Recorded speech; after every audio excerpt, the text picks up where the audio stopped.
Endi mana videoda o'chirib qo'yarasiz-ku. Ha? Siz ham o'chirib turaverasiz. Endi. O'chirib turaverasiz?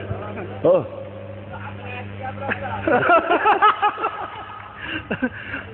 Atini aytmaydi, namasi akam og'zidan ketib qoladi. Ana shu o'yadi.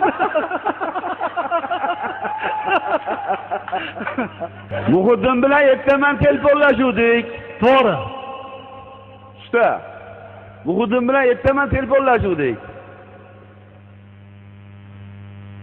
Muhiddin dedi, Ravshanbek siz ham gapga aytdimi desam, aytdi aka, boraman bu oqshomolga. Bugun maza qilib o'tiramiz gap dedi. To'g'ri. Ha deganda kelavermadi Muhiddin. Ha. Keyin Qorasuqlik o'rtoqlar telefon qildi. Muhiddin ketyapti. Balonni almashtirishyapti dedi, mashina buzilib qolibdi. Nima aytdim, yo Muhiddinning dami chiqqan.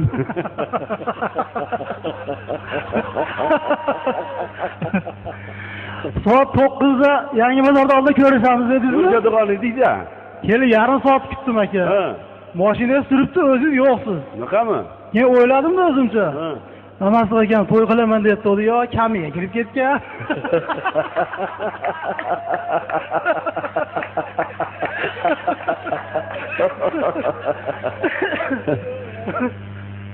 Haqiqatda men keldim.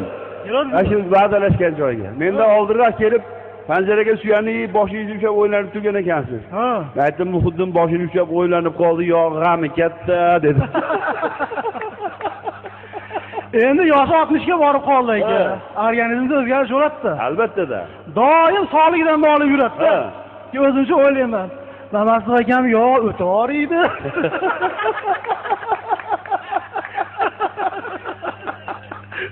Siz ham sog'ligingiz yaxshi emas edi, endi yaxshi bo'lib qoldingiz. Ha.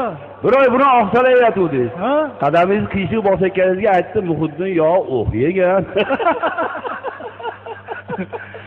O'tim oriyapti yatadi. Bir telefon qilib bo'lsa, hol-ahvol so'rab qo'yilsa, urush beryapti, ishi nima deb. Ha. Achchig'im keldi, aytdimki, "Boring, o'tingga ham urdi."